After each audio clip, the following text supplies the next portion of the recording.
es un medio para adquirir verdad. Y es a través de la fe que nosotros vamos a poder reconocer a ese único y sabio Dios. Romanos 16, versículo 27. Al único y sabio Dios sea gloria mediante Jesucristo para siempre. Veremos solo a través de la fe que esta promesa dada desde Génesis 3:15 tiene su cumplimiento final en Cristo, derrotando definitivamente a Satanás. Ya le aplastó la cabeza en la cruz. Ya es gracias a ese cumplimiento del nuevo pacto que hoy podemos conocer a Dios en nuestros corazones, porque Dios graba en sus hijos la verdad, la palabra, la ley de Dios en nuestros corazones. Pero a través de la fe es como vamos a poder entender que toda esta sabiduría empieza desde el protoevangelio, desde la promesa del evangelio y culmina en la cruz. Culmina definitivamente en el regreso de Cristo, poniendo fin a toda la historia que conocemos. Esta promesa no solo nutrió al pueblo de Israel, no solo debió haber sido algo que le daba esperanza al pueblo de Israel cuando veía esas profecías, esa promesa, esas profecías repetidas a través de los profetas, a través de la ley, sino que debe de nutrir nuestra propia fe y recordar que todo eso que vemos a lo largo de la historia redentora, esos problemas, esos que algún hereje le llamó al Via Crucis la derrota de Dios, vénganme a decir. Pero ese hereje, eso que los hombres, los ojos carnales ven, nosotros con los ojos de la fe vamos a saber que detrás de todo ello, detrás de lo que nosotros quizás no podamos entender, está la sabiduría de Dios armando todo. ¿Por qué? Porque sabremos que para aquellos que amamos a Dios, todo es a bien. Romanos 8:28.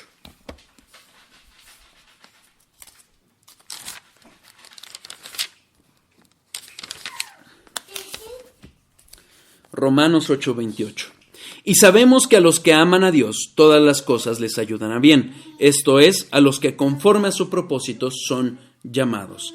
Entonces, es todo lo que acontezca en la vida de aquellos que amamos a Dios. ¿Y quiénes aman verdaderamente a Dios? Solo los hijos de Dios. Aquellos que amamos a Dios, que amamos con amor, con ese amor que Dios nos amó primero, como dice Primera de Juan 4:12 y 4:19, con ese amor sabemos que todo lo que acontezca, aún estas pandemias, aún las situaciones económicas, aún las enfermedades, aún las dolencias en nosotros o en nuestros seres queridos, es para bien y va a conformarnos al carácter de Cristo. Fíjense, versículos 29 y 30.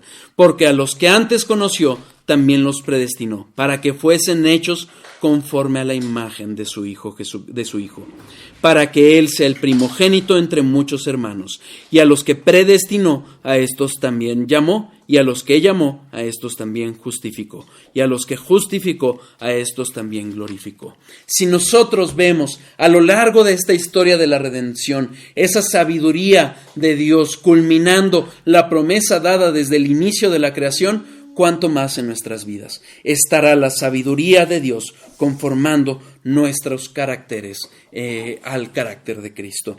Como dice Charnock, las promesas del Antiguo Testamento fueron diseñadas para aquellos debajo del Nuevo, es decir, para nosotros, y su pleno cumplimiento debe de ser esperado y será disfrutado por ellos. Si Dios llevó a la culminación de la sabiduría, a la culminación su obra, su promesa dada, aún a través de los padecimientos de Cristo, esa culminación plena con el segundo regreso, con el segunda venida de Cristo, con el regreso de Cristo, la veremos cumplida y plenamente hecha. Hoy ya cumplió Cristo aquello que estaba programado para el nuevo pacto y lo estamos disfrutando. Pero el cumplimiento pleno, la derrota final, vendrá con la venida de Cristo. Nuestra fe se fortalecerá, fíjense, nuestra fe se fortalecerá al ver el rastro de cómo Dios llevó a cabo el cumplimiento de la promesa dada al inicio hasta el cumplimiento final. ¿De acuerdo? Ok. Veremos así con los ojos de la razón, pero sobre todo con los ojos de la fe, como decía Agustín, si no me equivoco, no entiendo para creer, sino creo para entender, veremos la sabiduría de Dios en cada paso, aún en cada problema, aún en cada dificultad, aún en cada tropiezo que demos. Génesis 50:20. Génesis 50:20. Sí.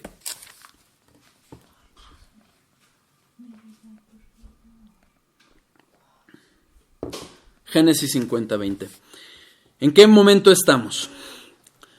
Lo hemos visto en otros estudios. Finalmente Dios había programado, había decretado que ese pueblo que había apenas empezado a formarse en los 12 hijos de Israel, los iba a llevar a Egipto, iba a tenerlos cautivos ahí 400 años, como se lo dijo a Abraham, y después manifestaría su poder ante la mayor potencia del mundo, que eran los egipcios, y los iba a sacar. Pero iba a llevar primero a esa familia. ¿Cómo lo hizo? A través del pecado, no porque lo haya hecho, sino por esa inclinación pecaminosa de los hermanos de José, que lo entregaron, que lo pusieron en una cisterna y después lo vendieron a aquellos mercaderes que lo llevarían a Egipto, y de las peripecias que tuvo que sufrir José en la cárcel, y después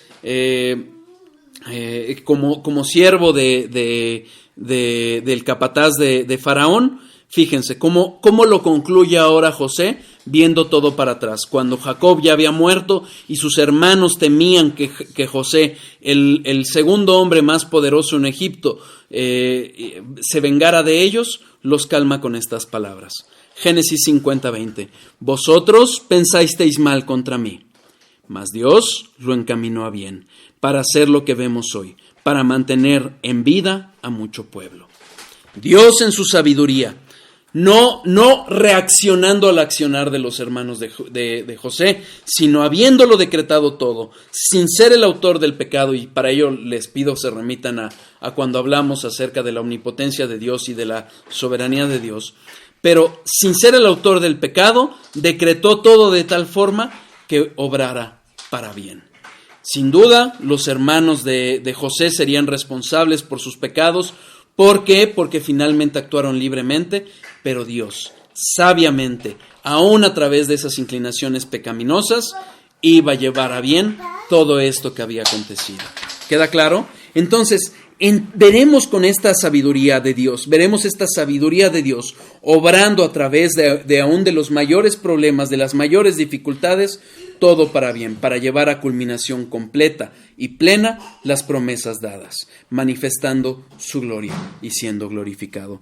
Como dice Charnock, desde la amenaza de la serpiente en el Edén a la magulladura o moretón en el Calvario y el triunfo sobre ella en el Monte de los Olivos. Es así como podemos apreciar la preciosa y divina sabiduría de Dios. Debemos de confiar en las promesas de Dios, pero ojo, no pretender nosotros darle la ayudadita a Dios pretendiendo pecar o pretendiendo ganarle a Él en sabiduría, sino dejando su preparación y su cumplimiento a la sabiduría de Dios.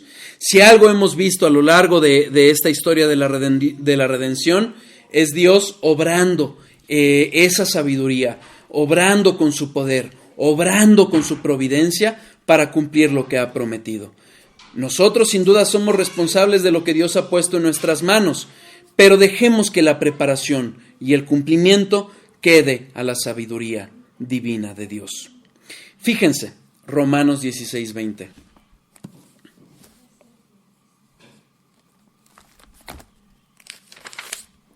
Romanos 16:20.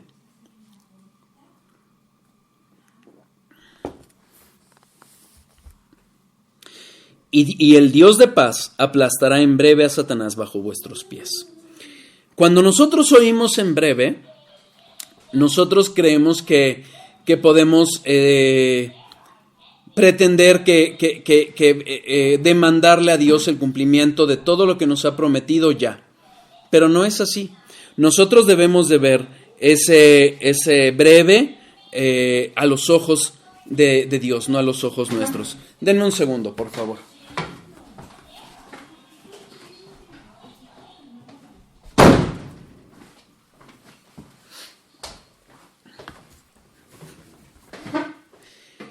Ese breve no lo veamos con nuestros ojos.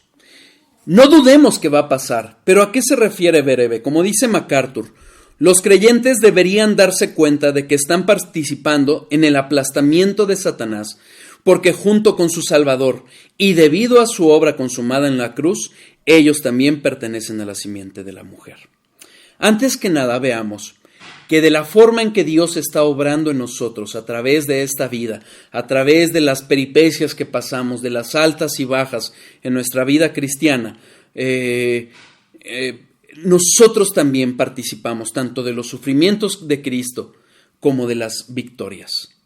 ¿Qué sucede? Que si bien es cierto, la obra que consuma Dios en Cristo, en la cruz, acaba con Satanás, nosotros también vivimos luchas, pero también vivimos esas victorias. En el momento en que en lugar de pecar, cuando llega la tentación, vamos a los pies de Cristo, vamos a pedir la fortaleza para poder salir de la tentación, estamos teniendo victoria. Y no para nuestra gloria, para la gloria de Dios. Vemos esa promesa siendo culminada por Dios a través de nosotros. ¿Ok? Y en breve, que suena y que sin duda es rápido, es cuando la furia de Satanás está en lo más ardiente. ¿Qué dijo Cristo profetizando acerca de los últimos tiempos? Él dijo que cuando se estén acercando los tiempos finales, vamos a ver cómo se perfecciona la maldad. ¿Y qué es lo que estamos viendo hoy? Hoy vemos un ataque constante contra la verdad de Dios. Somos aborrecidos por aquellos que aborrecen a Dios. Y ese breve no será a nuestros ojos. El mejor juez, el único y sabio Dios, sabio y prudente, sabrá distribuir sus misericordias y manifestar su gloria a tiempo. No pretendamos ganarle en sabiduría a Dios. Seamos pacientes. Si Él ha sabido llevar a través de los milenios esa promesa a su culminación, sin duda lo sabrá cumplir en nosotros. ¿Por qué? Porque Él es sabio. No midamos la brevedad con nuestro criterio humano. Sepamos que Dios, el Señor de los tiempos, está cumpliendo esa promesa y la cumplirá en definitiva. ¿De acuerdo? Fíjense, Dios determinó cuándo iba a cumplir esa promesa dada. Gálatas 4, versículo 4. Gálatas 4, versículo 4.